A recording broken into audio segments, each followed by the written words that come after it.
Assalamualaikum warahmatullahi wabarakatuh. Perkenalkan, nama saya Rohbidin Van Gobel, kelas A Pendidikan Biologi angkatan 2018. Baiklah, saya di sini mempresentasikan tentang tugas strategi pembelajaran mengenai pengelolaan kelas dan pengelolaan laboratorium. Adapun pokok bahasan yang saya akan bahas tentang pengelolaan kelas adalah pengertian pengelolaan kelas, prinsip-prinsip pengelolaan kelas, pengelolaan laboratorium serta fungsi maupun peran laboratorium. Pertama, saya akan menjelaskan tentang pengertian pengelolaan kelas. Jadi, pengelolaan kelas merupakan usaha guru untuk menciptakan, memelihara, dan mengembangkan suasana belajar yang kondusif. Adapun pengertian pengelolaan kelas menurut Windsor yang menyatakan bahwa pengelolaan kelas adalah cara-cara yang akan ditempuh guru dalam menciptakan lingkungan kelas yang kondusif.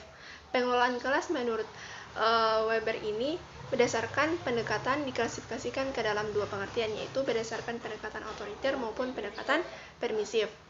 Kemudian adapun prinsip-prinsip pengelolaan kelas. Prinsip-prinsip pengelolaan kelas itu terdiri dari yang pertama, kehangatan dan keantusiasan.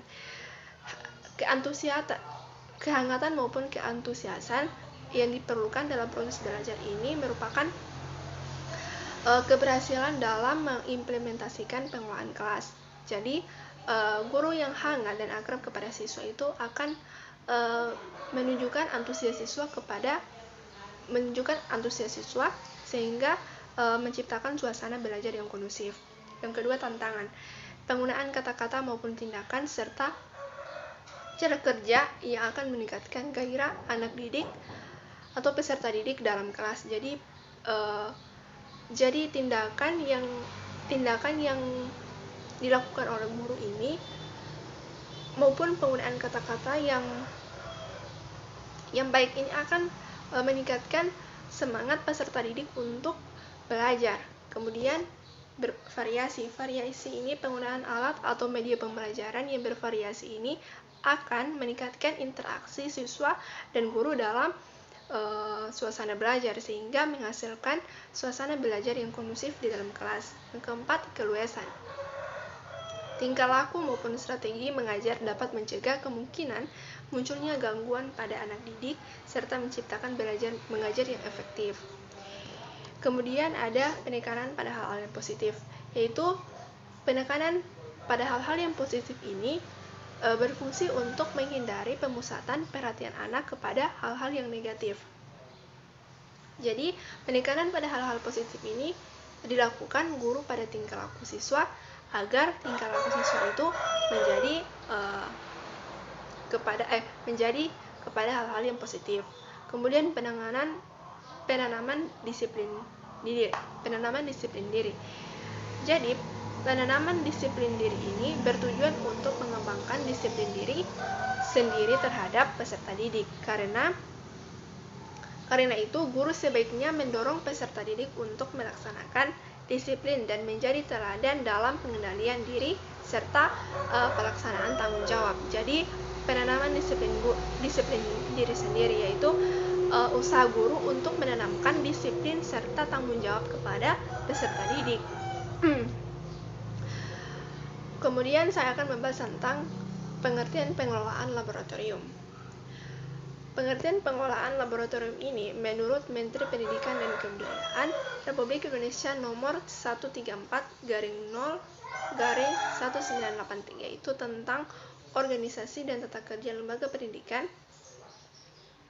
Yang dimaksud dengan pengertian laboratorium adalah sarana penunjang jurusan dalam studi yang bersangkutan dan sumber unit daya dasar untuk mengembangkan ilmu pendidikan. Jadi, laboratorium ini sebagai tempat di mana sarana untuk mengembangkan ilmu dan mempraktikkan apa yang sudah kita dapat dalam teori, kita membuktikan di dalam laboratorium. Jadi, adapun fungsi maupun peran dalam laboratorium ini, yang pertama, fungsi dalam laboratorium yang pertama itu untuk memberikan kelengkapan bagi pelajaran teori yang telah diterima sehingga antara teori dan praktikum bukan merupakan dua hal yang terpisah. Keduanya saling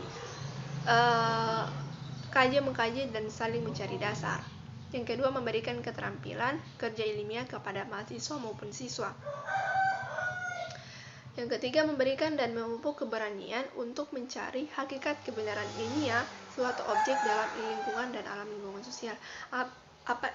Seperti yang saya katakan tadi, bahwa laboratorium ini memberikan tempat untuk maupun sarana dalam membuktikan teori apa yang kita dapat dalam kelas, kita buktikan dengan cara praktikum. Kemudian yaitu menambah keterampilan peserta didik. Lalu ada peran dari laboratorium.